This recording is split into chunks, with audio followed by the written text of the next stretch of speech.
is Flores. Brandon. Brandon. Hey. Nice to see you. Nice to see you too. Me, Kat. What's up, guys?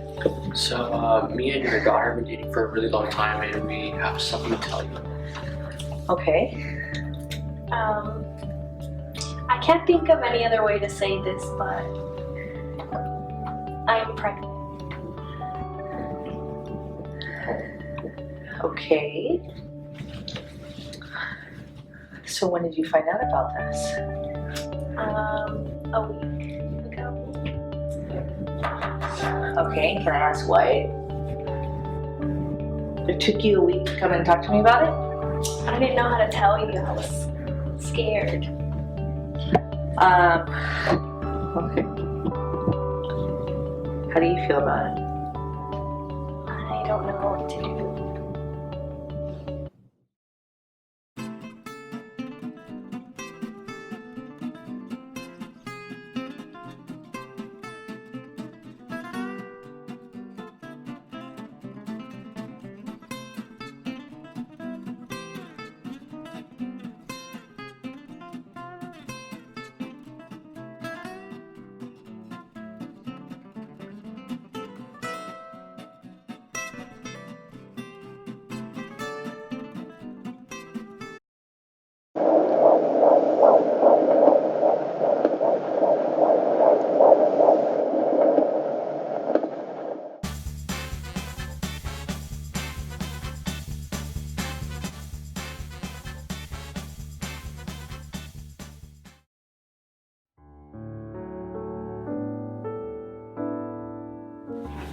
With my son, Ezekiel, my first son, I had an unmedicated labor.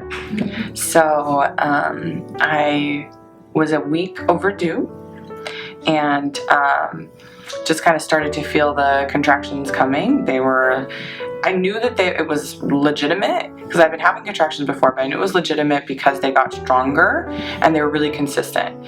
And they kind of kept coming around, which before, when I'd have Braxton Hicks, which are like fake contractions kind of, it didn't feel like that. It was like one every once in a while, and that's what contractions felt like to me, kind of like cramping, and then a lot of heat, just like radiating heat, like it was just like a searing kind of thing, like this, like samurai sword, like around the belly, and then it kind of like radiates out.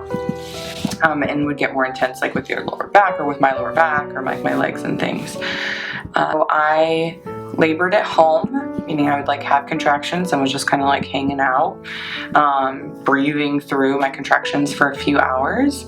Then we called the birthing center where I gave birth and said, hey, it's been consistent, the contractions are like this, and they said to go ahead and head to the birthing center when they were 5 minutes apart and lasted longer than a minute. I think that was like the rule. It's like a 5-1-1 rule. Got checked in there. It was like 2 a.m. So I started going to labor at 9 and I checked in there at 2 a.m.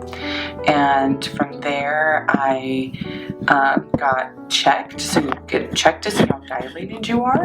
And I was like 2, which is kind of like sad. You're like, no, this is a 10, which is how far along you are when you're ready to push. Like I would like labor on the bed, and then I would like go and like sit down, and I would like get up, and that would not work. And so then I do this and that, and we ended up using the like bathtub, which was really helpful. And I put on like a Pandora playlist of like Mumford and Sons, and my husband was helping me, so I like leaned against him during contractions. That lasted for several hours, and at one point it just kind of became super overwhelming, where I was just like, I don't think I'm gonna be able to do this. Like, I don't know about this. And that was kind of like a sign that I was basically going through something called transition. And it's like the hump. It's like the hardest part, but then after that, you kind of are like in the zone of pushing. So, and transition is short. So, that lasted for maybe like 3 or 4 contractions or something. And then I was more or less ready to push. But after that, I was like ready to go to push. And I pushed for 2.5 hours. It sucked. That's the worst. I did not like pushing. I couldn't relax. I couldn't calm down.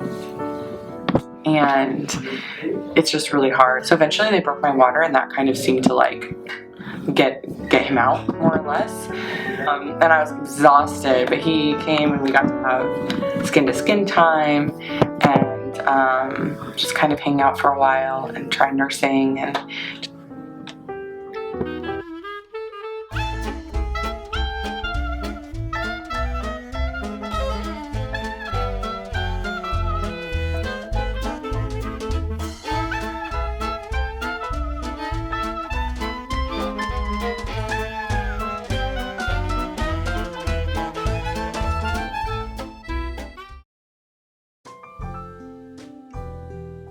daughter actually at an early age. I had it in my early 20s when I was in college, so obviously I missed my period and took the test, and my family was shocked at first because, you know, they knew that education was important to me. I went to school at UC Berkeley, have like family housing, and I think within those, if you live there, they had some kind of arrangements and stuff. And we definitely had a really strong support system from both sides of the family. So my mom and then her grandparents from the other side were really supportive. You know, they would, you know, her grandfather would actually take me to school so I could continue my education, and, you know, even after the baby, and they would help a lot with the babysitting and things like that. Another set of support system were my friends. So on my long days, or, you know, if I had two classes that were far apart, in order, I would want to have my daughter, because if I had a big break, I'd want to have my daughter with me because I don't want to be gone from her the whole day. So my friends would help watch, because it could have, but in the long run, I try to make it so it didn't. So basically I had to take a semester off for obvious reasons, but then I still graduated with the rest of my class because I was really determined to make sure that I still finished on the same time, at the same time that I would have. So that was very difficult for me to balance, because I needed to make sure that, you know, I got home at a decent time for my daughter, and I kind of got lucky in